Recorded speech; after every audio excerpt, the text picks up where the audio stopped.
الرحمن الرحيم. السلام عليكم ورحمة الله.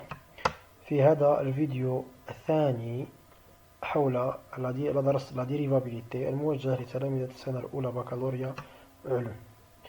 Donc, dans cette vidéo, on va voir la deuxième partie du cours de la dérivation. Cette vidéo-là est destinée aux élèves de première année baccalauréat scientifique, option français. Donc, on va voir dans cette vidéo, premièrement, la dérivabilité à droite et la dérivabilité à gauche. Donc, en définition, on va commencer par la dérivabilité à droite. Donc, on a déjà vu la notion de la dérivabilité en un point, la dérivabilité d'une fonction numérique en un point. Donc, on va voir maintenant une autre notion, c'est la dérivabilité à droite. Donc, on va choisir soit f une fonction numérique définie sur un intervalle de type i a plus alpha, c'est-à-dire il est ouvert en a plus alpha, tel que alpha est un réel strictement positif. Donc, on dit que f est dérivable à droite en a, si seulement si on a cette limite, la limite de taux de variation f de x moins f de a sur x moins a est égal à L quand x tend vers A+. Ça veut dire quand x tend vers A en restant positif, c'est-à-dire A à droite. Donc comme vous voyez, c'est un peu la même définition qu'on a vu pour la dérivabilité en un point. Donc ce qui a changé ici, c'est seulement on calcule la limite en A+. Donc dans la vidéo précédente, on a vu la dérivabilité en un point. On a calculé la limite de taux de variation f de x moins f de a sur x moins a, lorsque x tend vers a. Donc, ce qui a changé ici, c'est un petit changement, c'est x tend vers a+, ou bien x tend vers a à droite. Donc, lorsque x tend vers a à droite et que la limite de taux de variation nous donne L, tel que L appartient à R, on dit que f est dérivable à droite en a.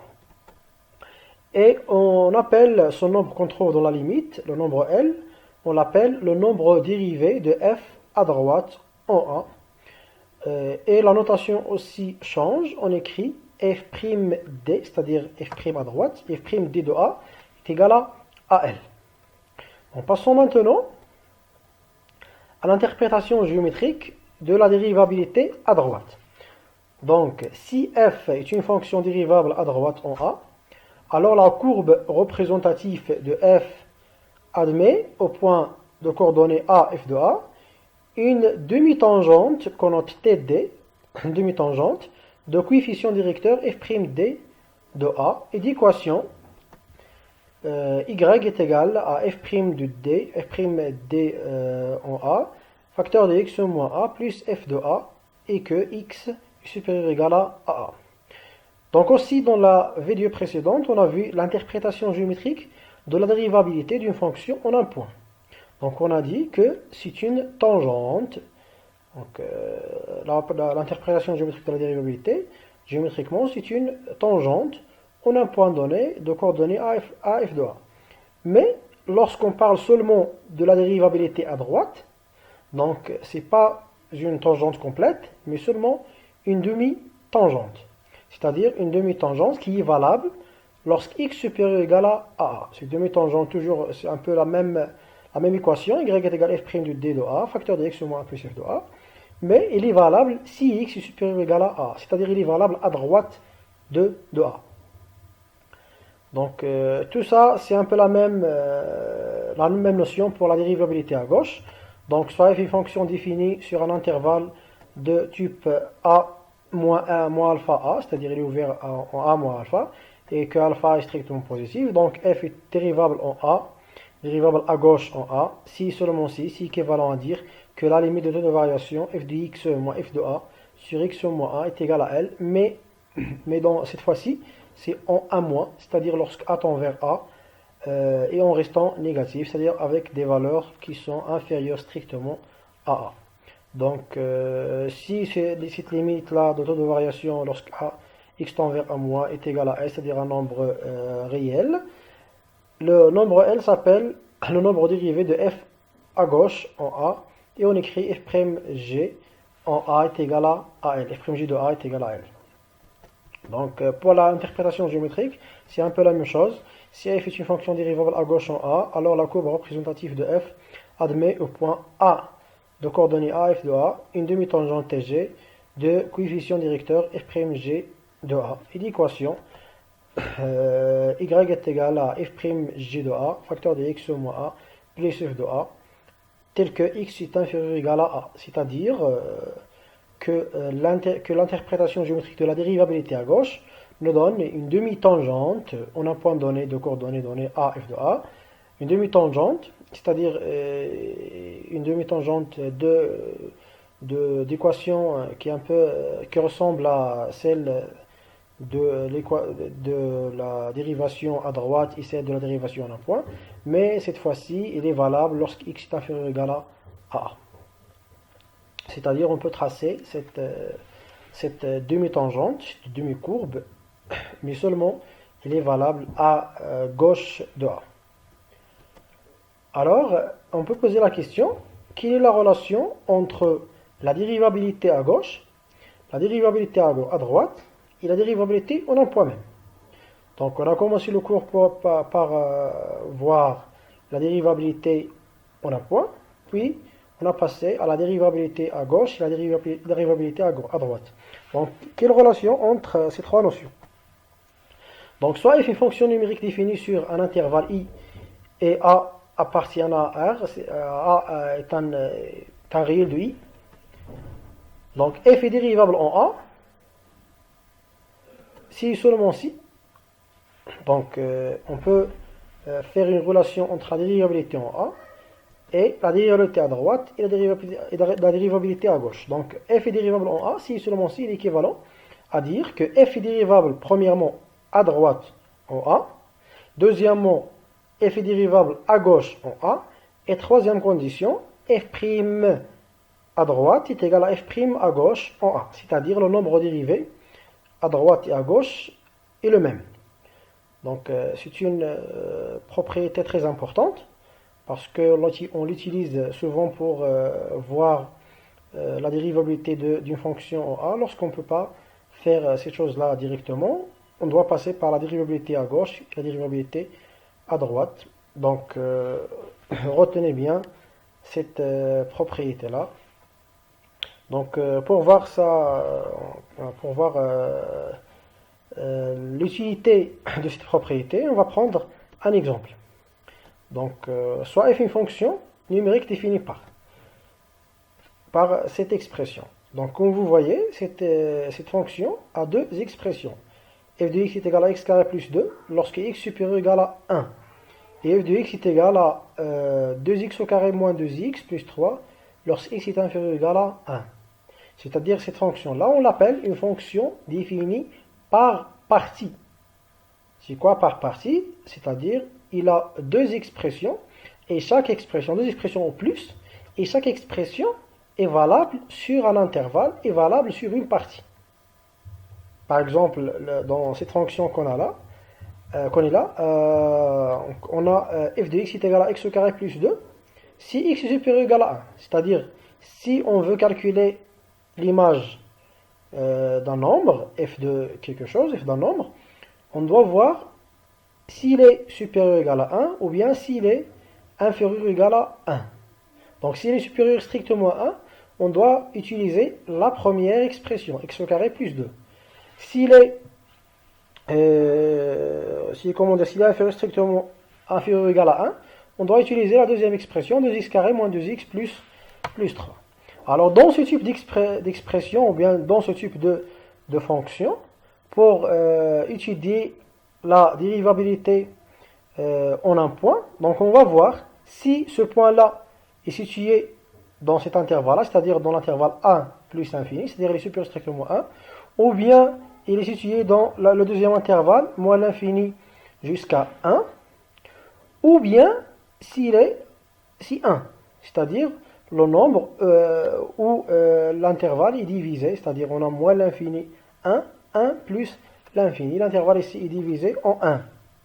Donc c'est ce que nous intéresse ici, parce que Si on est dans le premier intervalle x supérieur strictement 1, on utilise la définition qu'on a vue pour cette expression x carré plus 2. Si on est inférieur ou égal à 1, on utilise la deuxième expression. Mais si on est en 1, donc étudions la dérivabilité de f en 1. Donc pour étudier la dérivabilité de f en 1, on doit calculer la limite de toute variation en 1. C'est-à-dire lorsque x tend vers 1. Mais lorsque x tend vers 1, c'est-à-dire au voisinage de 1. On remarquera ici que la fonction en 1, ou bien lorsqu'on veut calculer cette limite en 1, donc au voisinage de 1, il y a deux expressions. À droite de 1, c'est x carré plus 2. À gauche de 1, c'est 2x carré moins 2x plus 3. Donc, si au voisinage de 1, il y a deux expressions, alors on est obligé d'étudier la dérivabilité de f en 1 à droite et de l'étudier aussi à gauche. Donc, étudions d'abord la dérivabilité de f à droite en 1. Donc, avant de calculer la limite, on doit calculer f de 1. Donc, f de 1, c'est-à-dire l'image de 1. L'image de 1, c'est unique. Donc, on cherchera dans quelle expression on va calculer f de 1. Donc, f de x est égal à x carré plus 2. Si x est supérieur ou égal à strictement 1. Mais ici, on a x inférieur ou égal à 1. Donc, c'est dans cette expression qu'on doit calculer l'image de 1. Donc, on a f de 1 est égal, on remplace ici dans la deuxième expression, f de 1 est égal à 2 fois 1 carré, moins 2 fois 1 plus 3. Donc, si on calcule, 2 fois 1 carré, c'est 2, moins 2, c'est 0, moins 2 fois 1, c'est du 2, donc dans moins 2, c'est 0, plus 3, ça nous reste 3. Donc, f de 1 est égal à 3. Alors, calculons la limite de taux de variation. La limite de f x moins f de 1 sur x moins 1, lorsque x tend vers 1 plus, c'est-à-dire on étudie la dérivabilité à droite, est égal à combien? Est égal à, on remplace f de x et x carré plus 2, puisqu'on étudie la dérivabilité à droite, donc on utilise l'expression qui est valable à droite, qui est x carré plus 2, donc moins f de 1 qui est moins 3, sur x moins 1. Donc on obtiendrait x au carré moins 1, car plus 2 moins 3 ici, ça nous donne moins 1 sur x moins 1. Donc on remarque que x au carré moins 1, c'est une identité remarquable, x au carré moins 1 au carré, qui nous donne x moins 1, facteur de x plus 1, sur x moins 1, lorsque x tend vers 1 plus. Donc on simplifie par x moins 1, ça nous reste x plus 1. Donc la limite de x plus 1, il suffit de remplacer pour trouver 2. Donc on a trouvé 2, c'est un nombre réel qui appartient à R, un nombre fini. Donc on peut en déduire que la fonction f est dérivable à droite en 1 et que le nombre dérivé à droite f'd de 1 est égal à 2. Donc ici on a étudié seulement la dérivabilité de f à droite. Donc pour continuer, il faut étudier aussi la dérivabilité de f à gauche. Donc étudions la dérivabilité de f à gauche en 1. Donc on utilise ici, on calcule la limite du taux de variation, f de x moins f de 1 sur x moins 1, mais ici lorsque x tend vers 1 moins. Donc si x tend vers 1 moins, c'est la deuxième expression qui est valable, 2x carré moins 2x plus 3. Donc f de x, on le remplace par 2x carré moins 2x plus 3, moins f de 1 qui est égal à moins 3 sur x moins 1. Donc plus 3 moins 3 c'est 0, il nous reste 2x carré moins 2x. On factorise ici par 2x, donc c'est-à-dire la limite lorsque x tend vers 1 moins de 2x facteur de x moins 1. Pour simplifier par x moins 1, il nous reste la limite lorsque x tend vers 1 moins de 2x. Il suffit de remplacer par 1 pour trouver 2. Donc on a trouvé 2, c'est un nombre réel qui appartient à R, un nombre fini. Donc on conclut que f est dérivable à gauche en 1 et que le nombre dérivé à gauche est égal à 2. F' de 1g, F'g de 1 est égal à 2. Donc on a montré ici que f est dérivable à droite en 1 et f est dérivable à gauche en 1. Et on a aussi f'g de 1 est égal à f' à droite de 1 est égal à 2. Donc on va écrire tout ça, puisque f est dérivable à droite et à gauche en 1, et que le nombre dérivé à droite et à gauche sont égaux, est égal à 2, alors f est dérivable en 1, et le nombre dérivé en 1, sans dire que c'est à droite ou bien c'est à gauche, parce que c'est les mêmes, est égal à 2. Donc on a montré ici que f est dérivable en 1, mais en passant par la dérivabilité à gauche et la dérivabilité à droite. Donc on va passer à une autre notion, c'est la dérivabilité d'une fonction sur un intervalle. Donc on a vu dans la première partie la dérivabilité d'une fonction en un point. Donc maintenant on a vu la dérivabilité à droite et à gauche en un point. On va passer par voir la notion de la dérivabilité d'une fonction numérique sur un intervalle. On va voir ici deux définitions. Donc la première définition, soit f est une fonction numérique définie sur un intervalle ouvert I de R. C'est-à-dire on va parler d'abord de la dérivabilité sur un ouvert de R. Donc on dit que f est dérivable sur I si f est dérivable en tout point de I. On sait que chaque intervalle est composé d'un nombre infini de points. Donc si on arrive à calculer la dérivabilité en chaque point de I, donc on va voir que on peut dire que f est dérivable en tout point de I, c'est-à-dire f est dérivable sur I. Ici étant un intervalle ouvert, un intervalle de R, mais qui est ouvert. Dans la deuxième définition, on va donner la définition de la dérivabilité sur un intervalle fermé. Donc, soit f est une fonction numérique définie sur un intervalle fermé de type AB de R. Donc, on dit que f est dérivable sur l'intervalle fermé AB si f est d'abord dérivable sur l'intervalle ouvert, donc on a vu de la première définition, et qu'il est dérivable à droite en A et à gauche en B. C'est-à-dire, si on voulait dire que f qu'une fonction est dérivable sur un fermé AB, il faut qu'il soit dérivable sur l'ouvert AB, qu'il soit ouvert à droite en A, qu'il soit ouvert à gauche en B. Fonction dérivée. Donc, définition, on va voir la notion de fonction dérivée. De chaque fonction, on peut tirer une fonction dérivée, on peut avoir une fonction dérivée. Donc, comment? Soit f est une fonction dérivable sur un intervalle I de R. Donc, que ce soit un intervalle fermé ou bien un intervalle ouvert. On a vu les deux définitions. Donc, la fonction dérivée de f est la fonction qui a tout réel x de I associe le réel f' de x. C'est-à-dire, cette fonction-là, qu'est-ce qu'il fait? Il associe à tout x de R, tout réel, on lui associe son nombre dérivé. Cette fonction-là est notée, je m'excuse, est notée f'. Donc il est appelé fonction dérivée, mais il est noté f'. Donc par exemple, déterminons la fonction dérivée de la fonction f définie sur R par f de x est égal à 2. Donc cherchons la fonction dérivée de cette fonction-là, la fonction carré, x carré.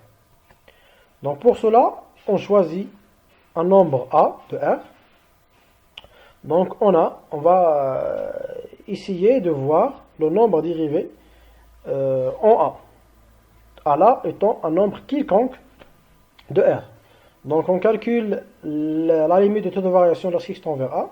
Donc la limite de f de x moins f de A sur x moins A. Ça nous donne la limite de x carré moins a carré sur x moins a. Donc x carré moins a carré est une identité remarquable. Ça nous donne x moins a facteur de x plus a sur x moins a. Donc on simplifie par x moins a, ça nous reste x plus a. Donc si on remplace, la limite de x plus a lorsque x tend vers a est égale à plus a, ça nous donne 2a. Donc alors f est dérivable en a et f' de a est égal à 2a. Mais ce a là, ce nombre-là a, étant quelconque, quel que soit a, de R. Donc on peut dire que f est dérivable en tout point a de R. C'est-à-dire, on a obtenu une fonction dérivée. Donc f est dérivable sur R, puisque a il varie dans R. Donc sur R, f' de x est égal à 2x.